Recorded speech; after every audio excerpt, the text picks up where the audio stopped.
नमस्कार, I am Shivani Singh. So friends, कैसे हैं आप सभी? मस्त होंगे यहाँ पे। और जैसा आपको पता है कि हम कंटिन्यू प्रिपरेशन कर रहे हैं स्पेशल सुपर टेट एग्ज़ाम 2026 और 27 एग्ज़ाम्स की, ठीक है। सो गाइज, यहाँ पे मैं पहले आपको सीडीपी का पूरा यहाँ पे सेशन कंप्लीट कराऊंगी, क्योंकि सीडीपी में हमारे 3 सेशन है। एक यहाँ पे शिक्षण कौशल, एक यहाँ पे जीवन कौशल, एक यहाँ पे बाल मनोविज्ञान। तो 3 सेशन हमारे जो है सुपर टेट में भाई होते हैं किसके? सीडीपी के। ओके, सो देखो, मैं यहाँ पे आपको कंटिन्यू शिक्षण कौशल और जीवन कौशल करा रही हूँ। जैसे ही ये दोनों सब्जेक्ट्स फिनिश हो जाएंगे, फिर हम बाल मनोविज्ञान और बाल मनोविज्ञान के साथ में मैं ज्योग्राफी स्टार्ट कर दूंगी, ठीक है ना। सो चलिए मेरे साथ में, बिल्कुल मैंने आपको क्या कहा कि 14 के 14 जो यहाँ पे सब्जेक्ट्स हैं, इनकी बेहतरीन तैयारी मैं आपको कराऊंगी बहुत ही अच्छे से, ठीक है ना। और गाइस, बहुत ही बेहतरीन तरीके से ये जो कंटेंट इतना गजब है, अगर आप इसे पढ़ लेते हैं तो आपको पेड कोर्स की भी ज़रूरत नहीं, क्योंकि बहुत ही बेस्ट यहाँ पे सारी चीज़ें वहीं इसमें इंक्लूड है, जो कि आपके एग्जाम्स को देखते हुए यहाँ पर सारी चीज़ें रखी गई है, ठीक है। सो गाइस देखो, यहाँ पे शिक्षण कौशल में मैं आपको पढ़ा रही हूँ। और शिक्षण कौशल में मैं यहाँ पे आपको पढ़ाया ब्रिटिश काल में शिक्षा का विकास, ठीक है ना, जिसमें कि मैंने 1813 का चार्टर एक्ट बताया, 1833 का चार्टर एक्ट बताया जो कि मेकाले का था, ठीक है। फिर यहाँ पे ऑकलैंड का बताया 1839 में। अब देखो यहाँ पर जो है वुड का घोषणा पत्र आया। तो भैया यहाँ पर मेकाले का जो 1833 का, ठीक है ना, आपका चार्टर एक्ट था, वो काफ़ी वर्षों तक चलता रहा। उन्होंने क्या कहा था कि भारत में जो शिक्षा है, ठीक है ना, वो होनी चाहिए इंग्लिश माध्यम में, अंग्रेजी माध्यम में होनी चाहिए। उन्होंने ये बात रखी। चलो कोई बात नहीं भैया, तो ये चीज़ यहाँ पे काफ़ी लंबे टाइम तक चलती रही, ठीक है। ओके, फिर क्या आता है? फिर यहाँ पे आता है वुड का घोषणा पत्र या फिर वुड का डिस्पैच यहाँ पे आता है, ठीक है ना। कब आता है? 19 जुलाई 1854 में। ये बहुत महत्वपूर्ण है। सीधा यहाँ पे सीधा क्वेश्चन पूछा जाएगा, ठीक है। सीधा क्वेश्चन बनेगा कि वुड का घोषणा पत्र कब आता है? 19 जुलाई 1854 में, ठीक है ना। इसका जो विस्तार है, इसमें 100 अनुच्छेद थे। वुड का जो घोषणा पत्र है, इसमें 100 अनुच्छेद थे। इसके अध्यक्ष चार्ल्स वुड। भैया इसके अध्यक्ष कौन है? यहाँ पे वुड का जो डिस्पैच है, यही तो होंगे ना, इसके बारे में हम पढ़ रहे हैं। तो इनका पूरा नाम चार्ल्स वुड है, ठीक है। अच्छा, इन्हें और एक और नाम से जाना जाता था। इसे भारतीय शिक्षा का मैग्ना कार्टा भी कहा जाता है। देखो, मैग्ना कार्टा का मतलब क्या होता है, समझो। यहाँ पे मैग्ना कार्टा का मतलब यहाँ पर होता है कि जब हम बहुत बड़े क्षेत्र में बहुत बड़ा चेंज करते हैं, बदलाव करते हैं, वो चाहे आपका किसी भी फील्ड को लेकर है, चाहे वो शिक्षा का फील्ड है, चाहे वो आपका बिजनेस का फील्ड है, चाहे आपका किसी भी तरह का व्यवसाय का फील्ड है, कुछ भी है। यहाँ पे जब कोई भी बंदा उसमें बहुत फेरबदल, बहुत ज़्यादा चेंज करता है, बहुत ज़्यादा विकास उसमें होता है, वो हमारा क्या कहलाता है? Magna carta.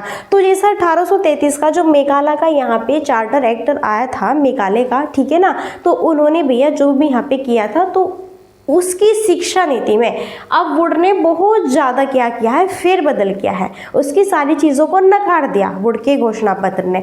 तो इसलिए इन्हें भारतीय शिक्षा का मैग्ना कार्टा कहा जाता है, ठीक है ना। अच्छा, जो चार्ल्स वुड है, भारत में शिक्षा संबंधी नीतियों के समय बोर्ड ऑफ कंट्रोल के अध्यक्ष भी थे। यहाँ से भी क्वेश्चन बनेगा कि भारत में शिक्षा संबंधी नीतियों के समय, यानी ये क्वेश्चन बनेगा कि बोर्ड ऑफ कंट्रोल के अध्यक्ष कौन माने जाते थे भैया? यहाँ पे कौन है? चार्ल्स वुड है। तो ये भी आप ध्यान रखें, ठीक है ना। मैग्ना कार्टा किसे कहा जाता है? सारी चीजें ध्यान रखें। वुड का घोषणा पत्र आता है काफी वर्षों के बाद। फिर ये जो है 1854 में आया, 100 अनुच्छेद थे, ठीक है ना। चार्ल्स वुड ये अध्यक्ष है भैया। वुड के डिस्पैच, चार्ल्स वुड इनका पूरा नाम है, ठीक है। इसे जो है मैग्ना कार्टा के नाम से भी जाना जाता है। और बोर्ड ऑफ कंट्रोल के अध्यक्ष भी कौन थे? यहाँ पे वुड थे। तो इतनी चीज़ें हमारी कंप्लीट हुई, ठीक है। आगे हम देखते हैं अभी यहाँ पर, जो कि बहुत महत्वपूर्ण है और बहुत इंपॉर्टेंट है। अभी आगे हम बात करेंगे वुड के डिस्पैच की प्रमुख क्या सिफारिश है। अभी देखो यहाँ पे जो वुड है, वुड ने मेकाले की किस किस बातों को यहाँ पर जो है फिनिश किया, बंद किया, और कौन कौन सी अपनी अपनी बातें यहाँ पे रखी। तो सबसे पहले इन्होंने कहा, देखो, जो मेकाले ने छनाई नीति यहाँ पे दी थी, इन्होंने कहा कि इसको फटाफट समाप्त करो, खत्म करो इसे देश से। जो मेकाले ने छनाई नीति, ठीक है ना, दी थी। इसको समाप्त करने की सिफारिश की भैया वुड ने। यहाँ पर कहा कि शिक्षा के माध्यम में भारतीय भाषाओं को भी मान्यता देने की बात कही इन्होंने। वहाँ पर मेघालय ने क्या कहा था, वहाँ पर मेघालय ने ये बोला था कि आप जो है शिक्षा में अंग्रेजी भाषा को माध्यम बनाओ, ये बोला था। उन्हें ये नहीं पता था कि भैया भारत में 28 राज्य हैं, पहले तो 29 थे, अब 28 है, कि भारत में 29 राज्य थे, पहले के टाइम की बात कर रहे हैं कि भारत में 29 राज्य हैं। तो यहाँ पर सबकी अपनी अपनी क्या होती है, मातृभाषा होती है। तो सभी अपनी क्षेत्रीय मातृभाषा के अनुसार यहाँ पर, ठीक है ना, अपनी भाषाओं का यूज़ करते हैं। लेकिन इसने क्या किया, मेघालय ने अंग्रेजी को थोप दिया सभी पर कि आप लोग अंग्रेजी के माध्यम से ये सीखो, ठीक है। जबकि ये क्या कह रहे हैं कि यहाँ पर भारतीय भाषाओं को भी मान्यता मिलनी चाहिए, और भारत में बहुत सारी भाषाएं हैं। भारतीयों को शिक्षा का दायित्व ईस्ट इंडिया कंपनी द्वारा उठाया जाए। इन्होंने कहा कि जो शिक्षा का पूरा दायित्व है यहाँ पे, जो ईस्ट इंडिया कंपनी है भारत की, उसको पूरा दायित्व जो है उठाना चाहिए शिक्षा के प्रति, ठीक है ना, सारी चीज़ें कहे। फिर यहाँ पे देखो जो है वुड कहते हैं कि भारत में शिक्षा की क्रमबद्ध व्यवस्था स्थापित की जाए। आपको पता है कि भारत में पहले जो है प्राथमिक विद्यालय, पहले आप जो है प्राथमिक विद्यालय में शिक्षा ग्रहण करते हैं, फिर आप मिडिल में जाते हैं, फिर हाई स्कूल में आते हैं, फिर आप कॉलेज में जाते हैं, फिर विश्वविद्यालय में। इस तरह से ये आपको पूरा क्या है, भारत में शिक्षा का एक क्रमबद्ध है, एक क्रमबद्ध व्यवस्था है। भैया आपको पता है, ठीक है, आप चाहे इंग्लिश मीडियम में पढ़ते हैं या फिर आप जो है सरकारी स्कूल में जा रहे हैं, ठीक है। सबसे पहले तो यहाँ पर आपकी जो शिक्षा होगी वो प्राथमिक शिक्षा ही होगी ना, 1 से 5 तक बिल्कुल प्राथमिक शिक्षा होगी। फिर 6 to 8 यहाँ पर आपकी जो है मिडिल शिक्षा होगी, और फिर यहाँ पर जो है 9 और 10 या फिर ठीक है ना, तो ये आपकी 9 से 12 तक आपकी, ठीक है ना, ये हाई स्कूल वगैरह होगा। फिर कॉलेज होगा, सॉरी 9 to 10 हाई स्कूल होगा, फिर 11 12 कॉलेज होगा। फिर यहाँ पे आप जो है ग्रेजुएशन के लिए विश्वविद्यालय में पढ़ेंगे, ठीक है। तो ये पूरा क्या होता है, एक सीक्वेंस होता है आपके पढ़ने का। तो ये बोला इन्होंने कि क्रमबद्ध रूप से शिक्षा यहाँ पर दो बच्चों को, ओके। अच्छा, लंदन विश्वविद्यालय को आदर्श मानकर कलकत्ता, बंबई और मद्रास में विश्वविद्यालय स्थापित किए जाए। फिर यहाँ पे वुड क्या कहता है कि जो लंदन विश्वविद्यालय, लंदन में अभी अभी फिलहाल जो है तभी हम उस समय की बात कर रहे हैं, देखो यहाँ पे तो 1854 की बात कर रहे हैं हम, ठीक है। तो उस समय क्या हुआ था, उससे पहले जो है फिलहाल नया लंदन में एक विश्वविद्यालय बना था। तो उसी को आदर्श मान के क्या कह रहे हैं कि कलकत्ता, बंबई और मद्रास जो हमारे इंडिया में है, इनको विश्वविद्यालय स्थापित करो। भारत के प्रत्येक राज्य में जन शिक्षा विभाग की स्थापना की जाए, जिसका सबसे बड़ा अधिकारी जन शिक्षा संचालक होगा। तो ये सारी चीजें कौन कहते हैं भैया, देखो इन्होंने कितना फेरबदल किया शिक्षा के क्षेत्र में, तभी तो इनको भारत का मेग्ना कार्टा भी कहा जाता है, इसलिए नहीं कहा जाता, ठीक है। तो सारी चीजें क्लियर है ना यहाँ पर। तो यहाँ से क्वेश्चन ये बनेगा सीधा सीधा कि भारत में शिक्षा की क्रमबद्धता व्यवस्था स्थापित किसने की, वुड ने की, ठीक है। लंदन विश्वविद्यालय को आदर्श मानकर कलकत्ता, बंबई और मद्रास में विश्वविद्यालय स्थापित किए जाए, ये किसने कहा, वुड ने कहा। भारत के प्रत्येक राज्य में जन शिक्षा विभाग की स्थापना की जाए, और जिसका सबसे बड़ा अधिकारी जन शिक्षा संचालक होगा। ये सारी चीजें किसने कही, यहाँ पे वुड ने कही, ठीक है। तो ये पॉइंट्स आपको ध्यान रखने हैं। कब कही, 1854 में। चलिए, फिर इन्होंने बोला कि प्राथमिक स्तर पर शिक्षा का माध्यम देसी भाषा ही रखा जाए। क्या रखा जाए, देसी भाषा ही रखा जाए। क्या, जो प्राथमिक स्तर है, जो बच्चों का यहाँ पे प्राथमिक स्तर का मतलब होता है कि जब बच्चे यहाँ पे 1 से क्लास 1 से और 5 तक की शिक्षा ग्रहण करते हैं, ये तब की बात कह रहे हैं कि यहाँ पर बच्चों की जो भाषा है, यानी कि देसी भाषा का मतलब यहाँ पर होता है मातृभाषा ही रखी जाए। क्या रखी जाए भैया, मातृभाषा ही रखी जाए। अब देखो वो छोटे से बच्चे हैं, ठीक है, और अगर आप यहाँ पे जो है प्राथमिक स्तर पे अंग्रेजी भाषा को माध्यम बनाएंगे, और वही बच्चा है, बच्चा जो है अपने घर से, गांव से, शहर से, जहां से भी वो रहता है, बिलोंग करता है, अपने इन्वायरमेंट से, अपने फैमिली से, हिंदी भाषा में, अपनी मातृभाषा में जो है बोलता है, बातों को समझता है, ठीक है। और आप अगर उसे अंग्रेजी में पढ़ाएंगे तो बताओ वो इतना छोटा बच्चा कैसे पढ़ लेगा। फिर इन्होंने कहा कि उच्च शिक्षा का माध्यम अंग्रेजी रखा जाए। अब आप ये कहेंगे कि ये क्या बात हुई भैया, आप ये कहेंगे ये क्या बात हुई, अभी अंग्रेजी माध्यम क्यों बना रहे हैं शिक्षा को। देखो, प्राथमिक स्तर का मतलब होता है जहां पर आप लोग सब पढ़ते हैं, ठीक है, लेकिन उस समय उच्च शिक्षा का मतलब होता जहां पर ना आप, ना मैं, ना ही जो भी निम्न वर्ग के या फिर जो है आम जनता है, वो पहले उस समय उच्च शिक्षा नहीं लेती थी। पहले 1854 की जब हम बात कर रहे हैं, उस समय भैया उच्च शिक्षा वो लेता था या तो कोई जो है बड़ी फैमिली से बिलोंग करता है या बहुत पैसे वाला है, ठीक है ना, और जो है कहते हैं कास्ट भी उनकी काफ़ी बड़ी है, जी हाँ, पहले ही सारी चीज़ें चलती थी भैया, तो उस शिक्षा का माध्यम इसलिए उन्होंने क्या रखा, अंग्रेजी रखा, क्योंकि बड़े जो लोग थे, बड़े पैसे वाले थे, उनके पास ही सारे स्रोत थे कि वो अंग्रेजी में ही बातें करते हैं, ठीक है, अंग्रेजी उनसे आती थी, इसलिए उन्होंने बोला कि उस शिक्षा का माध्यम अंग्रेजी रखा जाए। नए विद्यालय खोलने के बजाय पहले से चल रहे विद्यालयों को सहायता अनुदान दिया जाए। तो यहाँ पर वुड का जो घोषणा पत्र है वो क्या कहता है, सो भैया वुड का घोषणा पत्र एक और पॉइंट्स कहता है, ये कहता है कि नए विद्यालय खोलने के बजाय, यानी कि आप भारत में नए विद्यालय मत खोलो, नए विद्यालय मत खोलो, भारत में पहले से जो विद्यालय खुले हुए हैं उन्हें ही सहायता अनुदान, यानी कि उनकी ही हेल्प करो, उन्हें और बहुत अच्छे से ग्रो करो, क्या करो, बहुत अच्छे से ग्रो करो, उनका ही डेवलप करो। स्त्री शिक्षा और मुस्लिम शिक्षा के विकास के लिए विशेष प्रयास किया जाए। यहाँ पर बोला है जो स्त्री है, ठीक है ना, और जो मुस्लिम शिक्षा है उनके लिए भी अलग से विशेष जो है यहाँ पर, ठीक है ना, प्रयास किया जाए शिक्षा के लिए, स्त्रियों के लिए, महिलाओं के लिए, गर्ल्स के लिए। सो सारी चीज़ें यहाँ पर किसने कही है, वुड ने देखो सीधा क्वेश्चन बनेगा, प्राथमिक स्तर पर शिक्षा का माध्यम देसी भाषाएं रखा जाए, किसने कहा, वुड ने। उच्च शिक्षा का माध्यम अंग्रेजी रखा जाए, किसने कहा, वुड के घोषणा पत्र ने। नए विद्यालय खोलने के बजाय जो पहले पुराने विद्यालय उन्हें ही सहायता अनुदान दीजिए, ये यहाँ पे किसने कहा, वुड के घोषणा पत्र ने, ठीक है ना। स्त्री शिक्षा और मुस्लिम शिक्षा के विकास के लिए भी कुछ विशेष प्रयास किया जाए, ये किसने कहा, वुड के घोषणा पत्र यानी वुड ने। ओके, चलिए अब देखो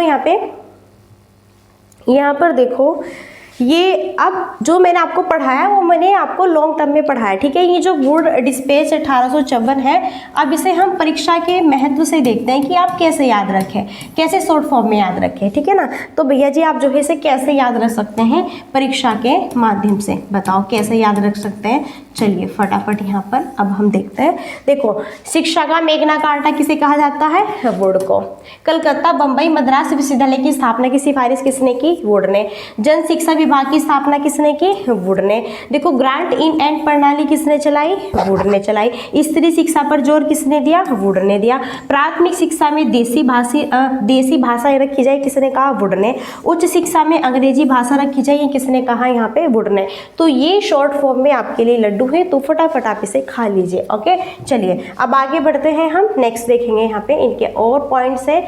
अभी यहाँ पर क्या होता है, भारतीयों को फिर प्राथमिक स्तर से ही व्यावसायिक शिक्षा की जाए। क्या भैया, जो भारतीय है उनको प्राथमिक स्तर से ही व्यावसायिक शिक्षा की व्यवस्था दी जाए, यानी कि प्राथमिक स्तर से ही उन्हें व्यावसायिक शिक्षा के बारे में बताया जाए कि व्यवसाय क्या होता है, व्यवसाय क्या होता है। भाई व्यवसाय का मतलब होता है कि आप बड़े होके इन फ्यूचर आप कैसे अपना फ्यूचर सेट करेंगे यहाँ पे, ठीक है ना। आप जो भी खाएंगे पिएंगे पहनेंगे, यहाँ पे कैसे रहेंगे, आप कार में घूमेंगे तो आप देखो कार में घूमना है या फिर बाइक पे जाना है, साइकिल पे जाना है, पैदल जाना है, बस से जाना है, कैसे जाना है, वो आपका एक व्यवसाय, आपकी आर्थिक स्थिति आपकी तय करती है कि आप किस तरह यहाँ पे जो है जा रहे हैं, किस तरह आपका जीवन है। इसलिए यहाँ पर कहा इन्होंने, वुड ने, कि प्राथमिक स्तर से ही बच्चों को व्यावसायिक शिक्षा दी जाए, ठीक है ना। भारत में शिक्षकों में कुशलता के अभाव को देखते हुए इंग्लैंड की तरह शिक्षक प्रशिक्षण की व्यवस्था की जाए। तो यहाँ पे वुड के घोषणा पत्र ये कहते हैं कि भारत में भी ऐसी व्यवस्था की जाए जैसी इंग्लैंड के विश्वविद्यालय में है, ठीक है। जन शिक्षा का प्रचार प्रसार किया जाए। वुड के इस घोषणा पत्र में संपूर्ण भारतीय की शिक्षा की बात की गई है तथा इसकी 5 महत्वपूर्ण निर्णय लेने की बात भी की गई है। देखो, वुड के इस घोषणा पत्र में इतनी सारी बातें तो की गई है, लेकिन साथ ही साथ में यहाँ पर शिक्षा की और भी बातें की गई है। वो की गई है 5 पॉइंट्स में। किसमें की गई है भैया, वो की गई है 5 पॉइंट्स में, जो कि बहुत महत्वपूर्ण है। आइए अब मैं आपको वो 5 पॉइंट्स यहाँ पे बता दे रही हूँ।